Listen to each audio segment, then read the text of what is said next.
Good day, ladies and gentlemen, and welcome to investing £3,000 in a new gaming computer and have it F up royally over the process of 3 months due to no fault of your own and having to argue with the people who made it per 3 months trying to get them to fix it, only to then have to get it refunded. Sorry, personal experience here. Otherwise known as a Tarkov video. And today's video is going to be a handy-dandy do-it-yourself guide on how to make lots of money by obtaining the super rare, the super elusive graphics cards. What spec, you may ask? Who cares? Tarkov certainly doesn't. All that matters is that one of these single bad boys will sell on the flea market for in and around 300,000 rubles, and they're just left throughout the world of Tarkov for you to loot at your merry dismay. And not only do they sell for that much on the flea market, they also have a number of uses throughout the actual world of Tarkov itself to aid you in your embedded nature of trying to get money. This video is essentially a everything you'll need to know about graphics cards video, as well as a handy-dandy way of knowing the best places of farming for them. So what uses do graphics cards have, you may ask? Well, first and foremost, graphics cards are used in your hideout for your Bitcoin farm, which, as the name may tell, earns you Bitcoins. The more graphics cards you slot into this thing, the faster it'll farm you Bitcoins. And although yes, you may essentially have a stockpile of graphics cards worth over a couple billion rubles here, over a period of time, the graphics cards you put in to increase the speed of Bitcoins pay for themselves with just how quickly you earn Bitcoins, which, by the way, each Bitcoin being worth about 150,000 rubles, and you get a lot of them, especially for the fact that you can also then use the graphics cards for the quest mechanic for farming part 4, which you need 7 of them for. So where do they come from? Well, in terms of looting, the main places they can come from are inside of PCs, as a rare drop chance, and tech-insinuated points on most maps, also appearing in marked rooms, ritual rings, and occasionally in the pockets of scavs. Why, I don't know, but maybe the scavs will know. Ask them next time you kill one. And what I want to do in this video is to give you a breakdown of some of the best avenues of farming these bad boys. Now, let's do this map by map, shall we? Starting with a good old fave, Shoreline.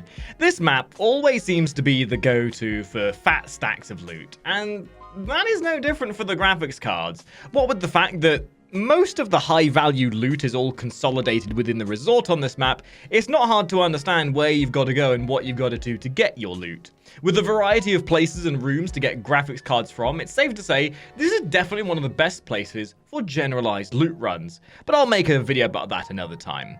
For the graphics cards specifically, you'll want to make your way straight to the resort, as this is where pretty much all the graphics cards on the entire map are.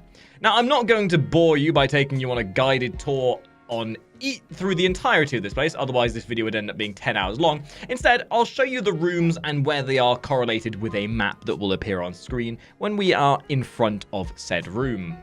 Starting the locations that can spawn graphics cards with West Wing Room 216. Now, this does require a key, which costs in around 200,000 rubles, but it does definitely pay for itself.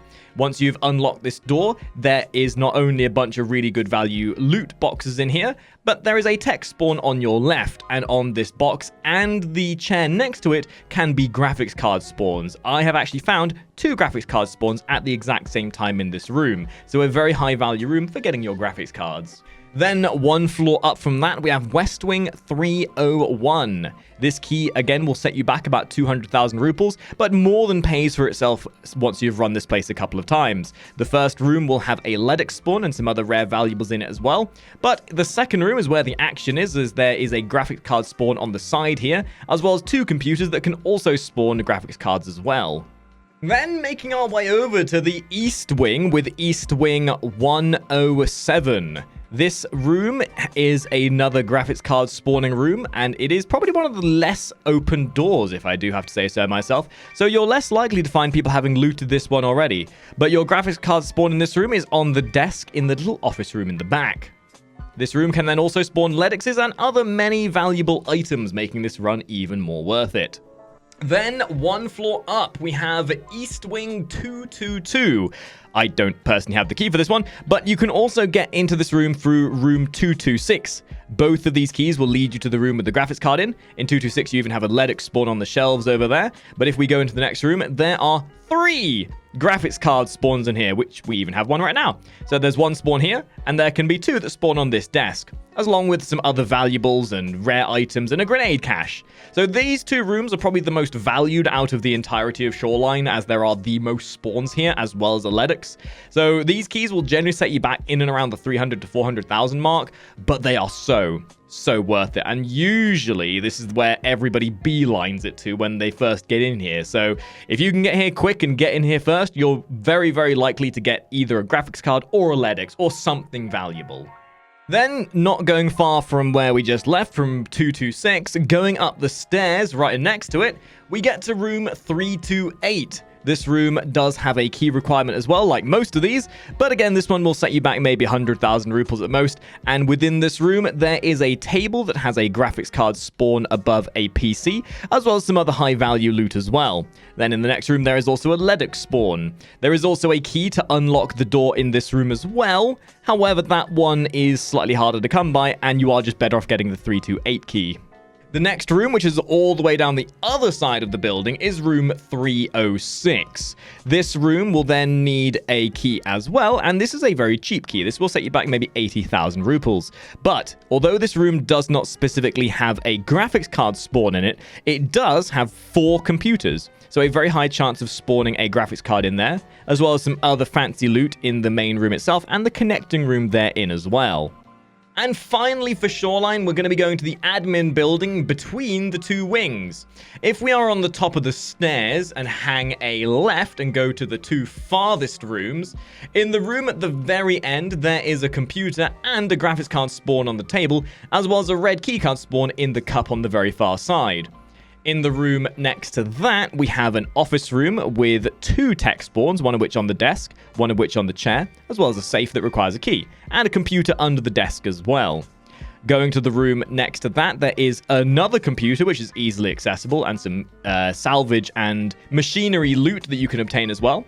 And then last but not least, we have in the room next to that 4 computers in the main room, and then a 5th computer in the room next to that, all of which are very easily lootable, and there are then miscellaneous items in these rooms as well that can help increase your overall net gain whilst you're farming the graphics cards. Now, the resort on Shoreline isn't really something I would do specifically for graphics cards, even if there are a number of good places to get them. There are other places you can go that are good for graphics cards that are generally more consistent than this place. The resort tends to be a place you go to when you're trying to do other stuff at the same time, or maybe you're just doing general loot runs. And for those general loot runs, I will make a very specific video for that, but it's good to know where the graphics card spawns are here so you can take full advantage of them when you come here. The next major place, and my personal best recommendation for graphics cards, Interchange. Now this one's a bit weird. It technically has less spawns for graphics cards than Shoreline, but because it's a much smaller map, it can be done much quicker. Not to mention, whereas Shoreline requires keys for some of the spawns, Interchange requires none, especially for the hotspots. And on top of that, there are just generally more accessible graphics cards on this map as well. So starting outside in the power station's office room in the back, here in this room, on the shelves to the midsection, we have 2 graphics card spawns. One on the main shelf here, and then one on the shelf in the back. Both of these shelves can then spawn 1 graphics card each, generally speaking. But then additionally, you have computer spawns in this room as well, which can then be utilized for gaining other graphics cards in the process. You have one behind the desk, which is sneakily tucked away, one behind the desk in the middle of the room, and then one underneath the desk at the very far end. Moving inside, I'm going to do a little bit of a run through here, because you can definitely make a rather cyclical path with this map, with plenty of chances for graphics cards along the way. Starting at the idea side of Interchange, we're going to go to the left towards the admin room. In this room over here, we will have a graphics card spawn directly on the desk in front of the entrance, and then a couple of spawns on the shelves in the back room here. Additionally to that, we then have a few computers in here, which can then also give you chances for graphics cards as well.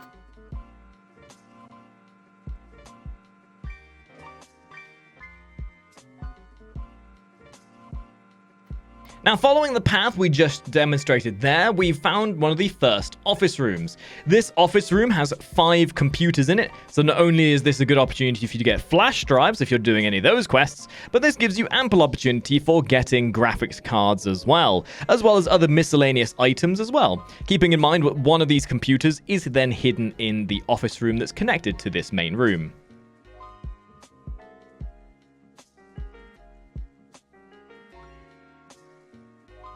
Moving along on our merry way, we then get to the next office room, with even more computers in it. This one has 6. Several in the main office room itself and a couple of miscellaneous drop areas as well. And then there is also the office room, which is actually now a security room, that has some servers which can spawn tech items, and then some other miscellaneous weapon cases and bags and such like.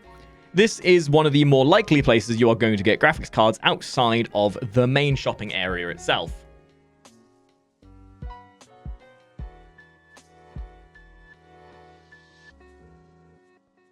Now, once we get to Ollie, there's an optional choice here that I thought I'd point out. In the main shopping area itself, there are these information rings with several desks in them. Each of these rings will have at least 2 computers by them. And in the entirety of Ollie itself, there's at least 3 of these rings. There's one at the main entrance here, there's one at the far back, and then there's one further in. And if I'm not mistaken, there's also another one over that way. However, it would be noted to point out that there are plenty of scavs, and this is a high traffic player area as well. So it's worth being careful if you do decide to go for these. But then again, right next to Ollie, we have the tech shops. There are 2 on the bottom floor, one right next to the escalator with multiple shelves and banisters and boxes, with several graphics cards possible spawns in this room alone, a la example right here. And then the next one on the bottom floor is just outside and to the left of that room, in the Rasmussen, I can never say these names correctly. Either way, in this room, there are plenty of techie spawns, there's a bunch of rare items you can get, and there are, as far as I've counted, 3 graphics card spawns at any given time. Moving then back the way we came, the escalators will then lead you to another tech spawn, which then has additional tech spawns in it as well, and from what I've counted, there are also 3 or 4 graphics card spawns in this room as well. The only thing you have to be concerned here is that this is, again, a very high active player area. So the general consensus is with this is you want to be able to get in and get out quickly. At the end of the day, what you can do is you can just come in here buck naked and shove a graphics card up your butt and then disconnect. At the end of the day, if you are desperate for money, this place is perfect. You can come in at nighttime when there are less players. You can try and get here first. If you die, you can just try again, and it's not much time lost. The reason why, in my eyes, Interchange is the best is because there's no prerequisites, and you can just consistently run it with no real trouble. And even if you die, you can just load up and be back there again within a minute or 2. And this is my best choice if you've come across hard times. Like, if you just want to come in and grab something, most of the rare and valuable items like Nixor lenses, graphics cards, they're all open in the public, and if you get a good spawn, you'll get to these tech rooms before anybody else has even the chance of getting in. The other map to look for with farming graphics cards is Reserve. However, I'm not going to encourage doing this map specifically because of the nature of the map. Now, although it does have a lot of graphics card spawns, I'm going to briefly cover the areas you want to look for if you actually want to go here to farm graphics cards. Because really, this is a map kind of like Shoreline, where it's not something you will do specifically for the graphics cards, because there's so many conditions here that can interfere with your ability of farming them. Now, on Reserve, the graphics card spawns, for the most part, are in these kind of server rooms. Additionally to that, you'll have the dormitory area, which has several tech rooms, as well as also some rare spawn rooms as well. And although they are very evidently easy to get and easy to find, the problem being with this map is that it's hard to manage. There are a lot of other players on this map. There are many ways for you to die and not many ways to get out. So if you're specifically looking to farm graphics cards, your main focus will be the server rooms, which there are in this building here. There's server rooms in the observatory, and then there's also a couple of tech rooms in the smaller buildings near the train yard. The other main avenues will be the chess rooms, which are the building's central of the Reserve itself. And then in the top floor of the middle dormitory area, the one I'm pointing at now, there are shelves and locked rooms which all have tech rooms in them as well. There are a lot of keys, there's a lot of rooms, but there's also a lot of players and difficulties you will have when coming to this place specifically to farm graphics cards, which is why I'm not going to specifically encourage it, but it's worth knowing where they are if you do come here for whatever else you're doing, whether it's for PvP, whether you're just trying to do loot.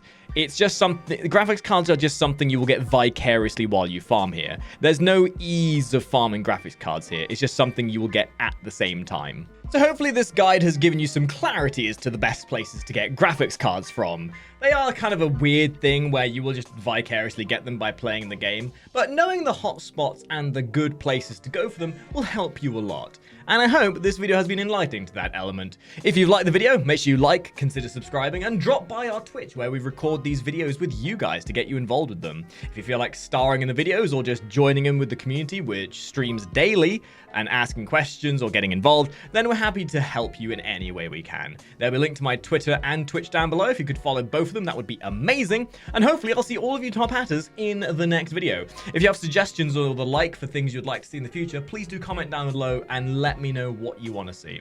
So thank you for watching, and I'll see you top hatters in the next video. Ta-ra!